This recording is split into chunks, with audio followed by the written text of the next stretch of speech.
চাকরি দেওয়া সম্ভব না। ওকে চেহারা দেখলেই তো বোঝা যায়। ইনটিন করা থাকবে, হ্যান্ডসাম থাকবে, তাহলে নিয়ে বলা যায় এরা চাকরি দিতে পারে।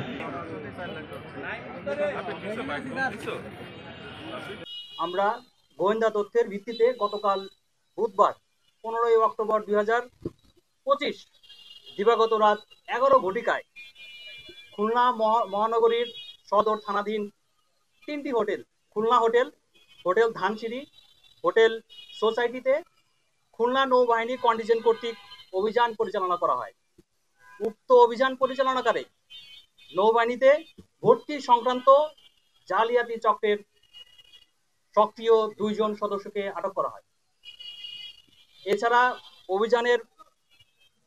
অভিযান চলাকালীন সময়ে হোটেল সোসাইটির 20 নম্বর কক্ষ হতে বিভিন্ন ধরনের জাল প্রশ্নপত্র, উত্তরপত্র, স্বাক্ষরিত বিভিন্ন ব্যাংকের ব্ল্যাঙ্ক চেক এবং ভর্তি সংক্রান্ত আনুষঙ্গিক জাল নথিপত্র জব্দ করা হয়। প্রাথমিক জিজ্ঞাসাবাদে আমরা জানতে পারি 20 নম্বর কক্ষটি জালিয়াতি এবং প্রতারক চক্রের সদস্যরা অফিস কক্ষ হিসেবে ব্যবহার করত।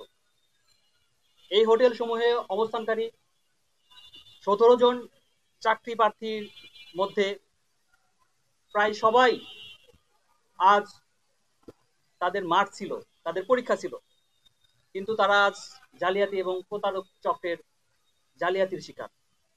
এবং জালিয়াতি এবং প্রতারক চক্রের সদস্যরা ভর্তি ইচ্ছুক প্রার্থীদের কাছ থেকে জন প্রতি 10 থেকে 15 লক্ষ টাকার বিনিময়ে তাদেরকে চাকরির প্রলোভন দেখিয়ে তাদের নিকট হতে বিভিন্ন ব্যাংকের ব্ল্যাঙ্ক চেক এবং ব্ল্যাঙ্ক স্ট্যাম্প নিয়ে নেয়। এছাড়া প্রতারক চক্রের পক্ষ হতে প্রার্থীদেরকে ভর্তি সংক্রান্ত বিভিন্ন ভুয়া জাল প্রশ্নপত্র এবং উত্তরপত্র প্রদান করে। আটককৃত প্রতারক চক্রের সদস্যদের বিরুদ্ধে আইনানুগ ব্যবস্থা গ্রহণের জন্য আমরা তাদেরকে খুলনা সদর থানার পুলিশের নিকট হস্তান্তর কার্যক্রম প্রক্রিয়াধীন রয়েছে। উল্লেখ্য, এ ধরনের প্রতারক চক্রের কারণে বাংলাদেশ নৌবাহিনীতে নাবিক হিসাবে ভর্তি ইচ্ছুক প্রার্থীরা বিভিন্নভাবে এবং বিভিন্ন জায়গায় প্রতারিত হচ্ছে। আমি আপনাদের মাধ্যমে সবাইকে স্মরণ করে দিতে চাই, বাংলাদেশ নৌবাহিনীতে নাবিক ভর্তি একটি অত্যন্ত স্বচ্ছ প্রক্রিয়া।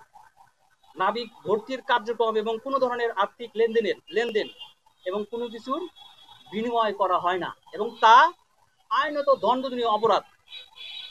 নৌ সদরের নির্দেশনা বাস্তবায়নের লক্ষ্যে কমান্ডার খুলনা নৌ অঞ্চলের সার্বিক তত্ত্বাবধানে আমরা ভর্তি সংক্রান্ত যে কোনো ধরনের জালিয়াতি রুখে দিতে স্থির প্রতিজ্ঞবদ্ধ এবং দৃঢ় প্রতিজ্ঞবদ্ধ এবং ভবিষ্যতে বাংলাদেশ নৌবাহিনী নাবিক ভর্তি কার্যক্রম চলাকালীন এ ধরনের অভিযান অব্যাহত থাকবে।